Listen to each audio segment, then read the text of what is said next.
Assalamualaikum warahmatullahi wabarakatuh. Bismillahirrahmanirrahim. Alhamdulillahi rabbil alamin. Wassalatu wassalamu ala asyrafil anbiya'i wal mursalin. Sayyidina wa habibina wa syafi'ina wa maulana Muhammad وعلى آله وصحبه ومن اتبع هداه ووالاه إلى يوم الدين. إن أصدق الحديث كتاب الله وخير الهدي هدي النبي محمد صلى الله عليه وسلم.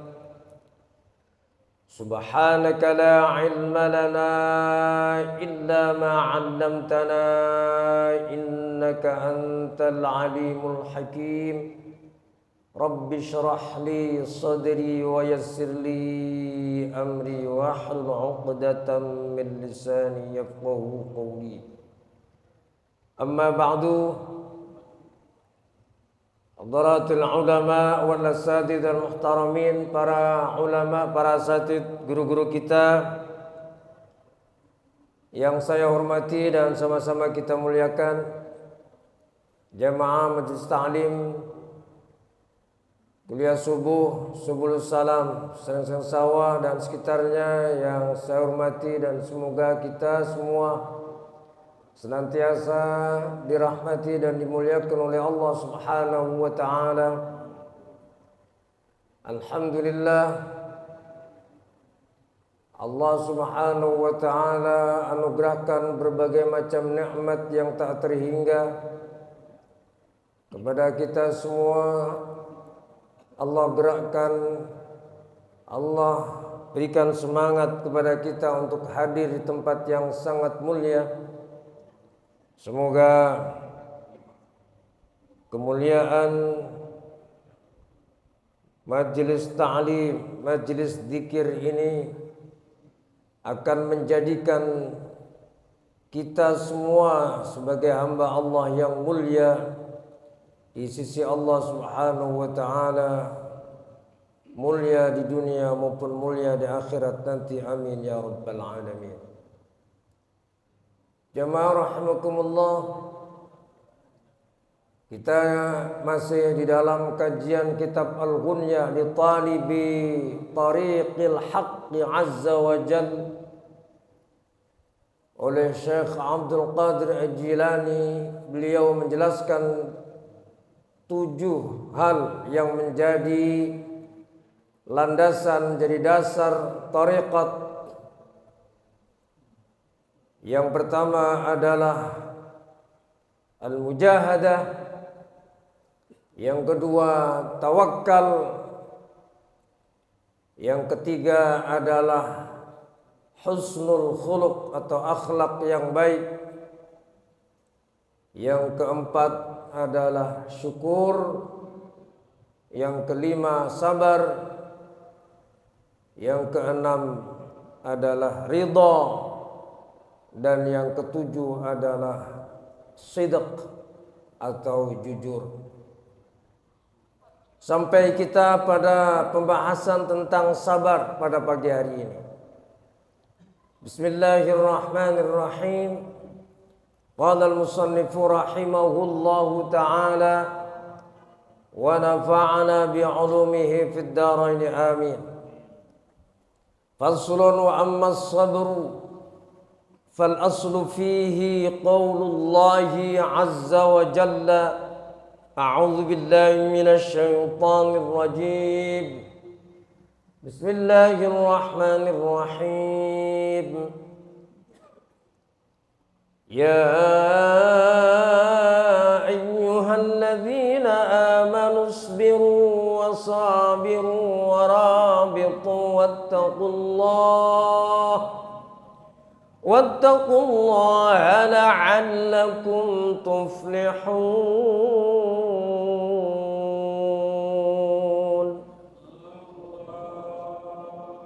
Sadaqallahul azim.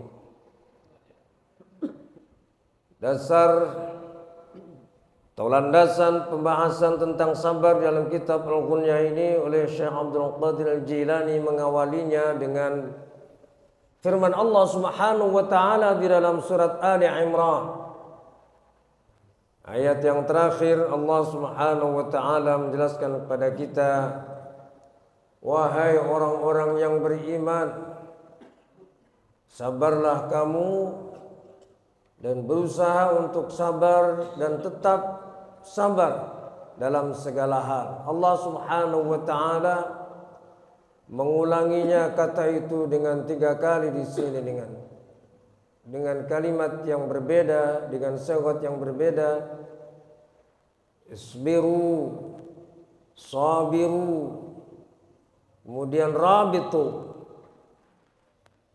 Hendaknya kita sabar dalam menghadapi segala situasi dan kondisi, sabar melaksanakan perintah Allah, sabar menjauhi larangan Allah, sabar di dalam kita menerima nikmat-nikmat Allah Subhanahu wa taala, dan sabar di dalam kita menghadapi ujian-ujian yang diberikan oleh Allah kepada kita.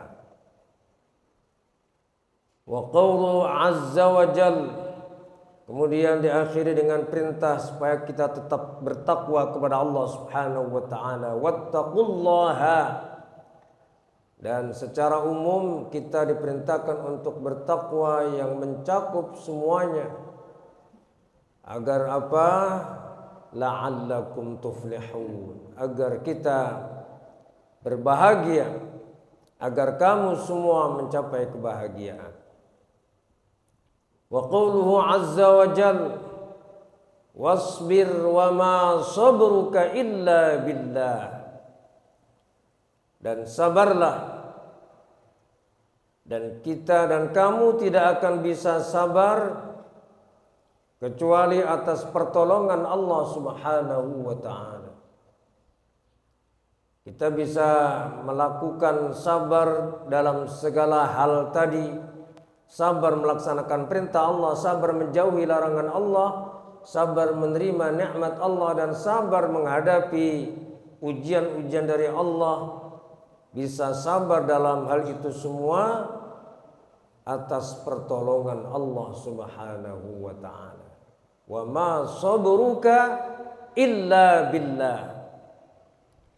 Wa ma ruwiya an Aisyah radhiyallahu anha 'anil Nabiy sallallahu alaihi wasallam annahu qala, inna as-sabra 'inda as-sadmatil ula, sesungguhnya yang dikatakan sabar tidak diriwayatkan di dalam hadis yang diriwayatkan dari Sayyidatina Aisyah radhiyallahu anha. Beliau meriwayatkan bahwa Rasulullah sallallahu alaihi wasallam bersabda, sesungguhnya yang namanya sabar itu adalah ketika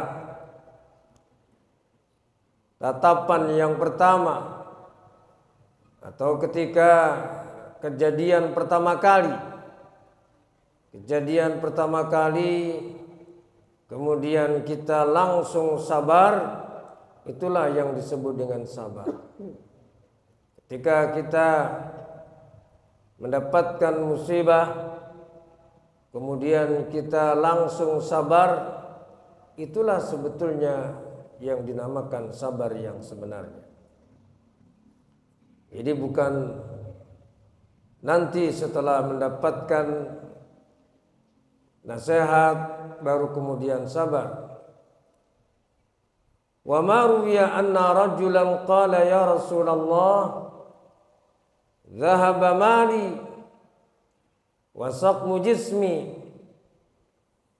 faqala an-nabiy sallallahu alaihi wasallam la khaira fi 'abdin la yadhhabu maluhu wa la yasqumu jismuhu, inna Allah ta'ala idza ahabba 'abdan ibtalahu wa idza ibtalahu sabarahu.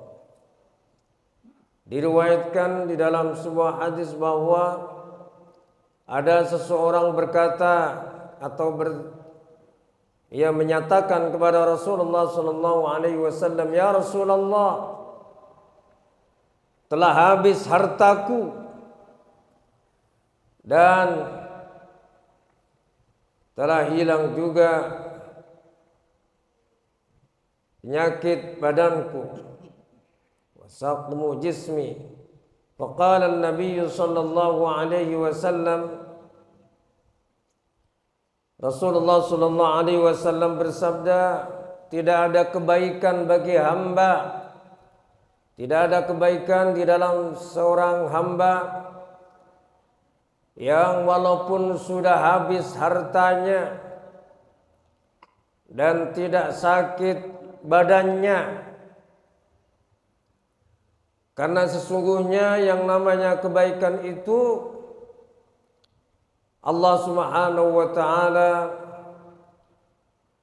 ketika cinta kepada hambanya, maka Allah mengujinya. Idza ahabba 'abdan ibtala.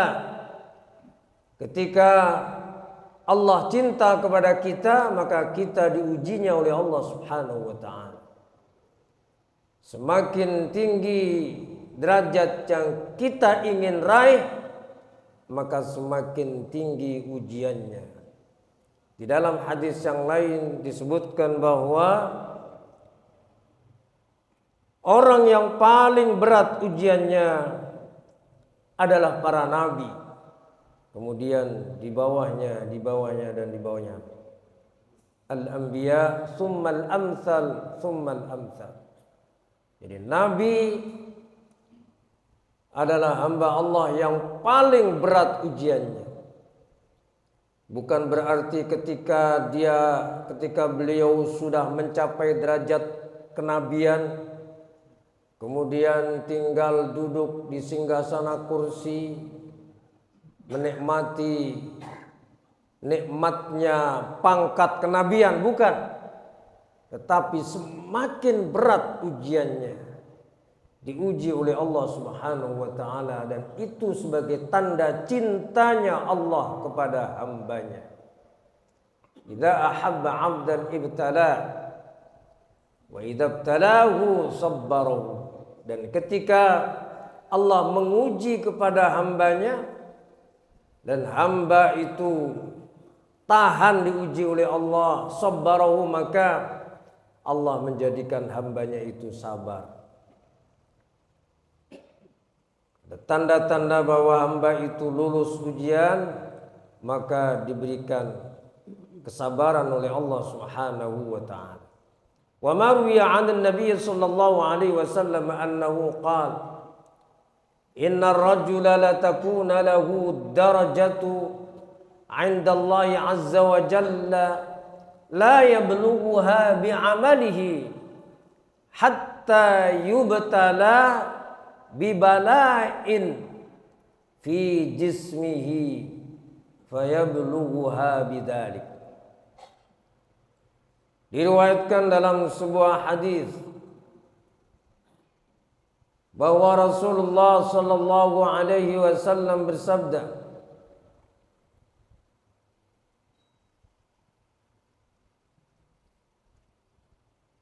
sesungguhnya seseorang akan mencapai suatu derajat di mana derajat itu tidak akan bisa dicapai dengan amal ibadahnya, kecuali derajat itu bisa dicapai dengan ujian dari Allah Subhanahu wa taala. Hatta yubtala bibala'in, sehingga diuji dengan bala, dengan ujian. Maka kata-kata bala ini masih menjadi suatu diskursus sebetulnya. Karena kalimat bala itu dalam kajiannya, bala itu adalah ujian dari Allah. Maka Rasulullah Shallallahu Alaihi Wasallam tidak mengajarkan kepada kita, Rasulullah tidak mengajarkan kepada kita agar kita dihindarkan, dijauhkan dari bala. Karena bala itu ujian. Bagaimana mungkin kita memohon kepada Allah agar kita dijauhkan dari bala, sedangkan bala itu ujian. Maka di dalam Al-Quran disebutkan, falam taqtuluhum walakinna Allah qatalahum ma ramaita id ramaita walakinna Allah rama waliyubliyal mu'minina minhum balaan hasana. Jadi ada bala yang baik.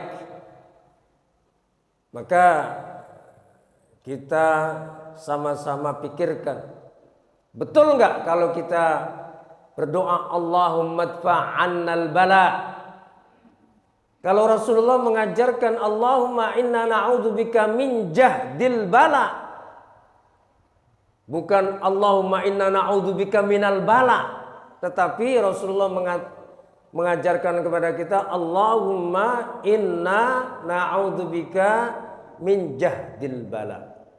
Ujian yang, ya Allah, kami mohon perlindungan kepada Engkau ya Allah dari ujian yang memayahkan saya, yang sehingga kita, ya orang yang diuji itu menjadi capek, payah, yang akhirnya tertekan, depresi. Gak kuat ujian akhirnya bunuh diri. Gak kuat ujian akhirnya bunuh diri. Karena gak punya sabar, gak diberikan kesabaran sama Allah. Maka betapa banyak orang yang gak tahan ujian. Gak tahan ujian dengan ekonomi. Maka bagaimana cara mendatangkan duit? Maka akhirnya pasang judi online. Begitu judi online berhasil, maka kembaran-kembarannya dapat juga narkoba, perempuan. Kemudian dia punya bini, dimarahin sama bininya, akhirnya bunuh diri. Ini bukan sembarang orang ini. Bukan sembarang orang, yang sudah viral, kita semuanya tahu. Jadi kita selalu memohon kepada Allah agar kita diberikan kesabaran oleh Allah Subhanahu wa taala di dalam menghadapi tadi itu, menghadapi ujian-ujian Allah. Apa ujian Allah? Kita diperintahkan untuk menjalankan perintahnya, salat. Yang kedua, kita menjauhi larangan Allah. Yang ketiga, kita sabar ketika diberikan nikmat sama Allah, diberikan banyak duit. Jangan sampai dikasih banyak duit, sabarnya bukan ke masjid tetapi ke mall, berarti nggak sabar. Yang keempat, sabar di dalam kita menghadapi ujian, menghadapi bala. Ujian itu, bala itu, musibah sekecil apapun Allah berikan kepada kita. Apakah kita kesandung batu kaki kita, kemudian luka, itu musibah, juga ujian dari Allah, sampai kepada musibah yang paling besar. Hadirin jamaah rahimakumullah, masih cukup banyak kajian sabar di dalam kitab Al-Ghunyah, tetapi saya berusaha untuk meringkasnya. Kalau di dalam kitab Al-Ghunyah di sini Syekh Abdul Qadir Jilani membagi bahwa sabar itu ada 3 macam. Fasabru ala thalathati adrub, ahadwa sabrun lillahi. Jadi ada sabar lillah, wa huwa ala adai amrihi wa intihai nahi, yaitu sabar menjalankan perintah Allah, menjauhi larangan Allah, itu namanya sabar lillah. Yang kedua, sabar ma'allah. Nah ini istilah, ada sabar lillah, ada sabar ma'allah. Wa huwa as-sabru tahta jiryani qada'i wa af'alihi fika min sa'iri syada'idi wal balaya. Sabar bersama Allah, yaitu sabar kita menghadapi ujian-ujian dari Allah Subhanahu wa taala, musibah segala macam, karena itu sudah merupakan takdir Allah. Dan sabar yang ketiga adalah sabar 'ala Allah, wa sabrun 'ala Allah azza wa jalla. Wa huwa sabru 'ala ma wa'ada minar rizqi wal faraji wal kifayati wan nasri wat thawabi fi daril akhirah, yaitu sabar atas Allah, sabar dalam kita menghadapi apa yang dijanjikan oleh Allah, bahwa Allah akan memberikan rezekinya kepada kita. Sabar bahwa kita akan meraih kemenangan pilkada. Ya kan? Sebentar lagi pilkada. Dan kemenangan yang sejati adalah ketika kita berjuang untuk meraih kebaikan yang kita yakini. Itulah sesungguhnya, karena kemenangan itu sebetulnya adalah proses yang kita lalui, itulah kemenangan. Ketika kita sudah mujahadah, maka berarti kita menang. Tetapi kalau kita mager, maka berarti kita kalah. Jamaah rahimakumullah, itulah kajian kita. Mudah-mudahan apa yang kita kaji senantiasa bermanfaat bagi kita semua. Dan yang terakhir, 1 menit saya ingin sampaikan terima kasih. Kami sampaikan terima kasih kepada jamaah yang telah mendonasikan sebagian hartanya, sebagian rezekinya untuk pengembangan pesantren Bina Ummah Qur'aniyah yang sampai saat ini perkembangannya sudah mencapai 2000 meter lebih ya. Ada laporan tanggung jawabannya di situ dan ada pengawasannya oleh yayasan. Maka kami mohon doa dan dukungannya, mudah-mudahan kalau nanti insyaallah mudah-mudahan sudah sampai 3000, mudah-mudahan bisa dimulai pembangunannya, mudah-mudahan. Kami mohon doa dan dukungannya ya. Dan jamaah kuliah subuh kalau bawa gocap aja insyaallah sih cepat, mudah-mudahan. Ini langsung nggak pakai bulan depan, mudah-mudahan. Atau yang merah ya. Kita punya pesantren ini milik kita semua, bukan punya saya, bukan, tapi punya kita semua. Karena kita umur mungkin tidak, ya paling panjang berapa sih? Maka kita akan meninggalkan pesantren milik umat, milik kita semua. Terima kasih kepada yang sudah mendonasikan, Bapak Haji Matnur dan jamaah ibu-ibu muslimat Nurul Akbar dan yang lain-lain tidak saya sebutkan. Mudah-mudahan Allah terima amal jariahnya dan menjadikannya senantiasa berkah hartanya dan berkah semuanya. Amin ya rabbal alamin. Al-Fatihah. A'udzu billahi minasy syaithanir rajim. Bismillahirrahmanirrahim. Alhamdulillahi rabbil alamin. Arrahmanir rahim. Maliki yaumiddin. Iyyaka na'budu wa iyyaka nasta'in. Ihdinas siratal mustaqim. Siratal ladzina an'amta 'alaihim ghairil maghdubi 'alaihim waladdallin. Amin amin ya rabbal alamin. Hadana Allah wa iyyakum ajma'in. Wa la minkum. Assalamu alaikum warahmatullahi wabarakatuh.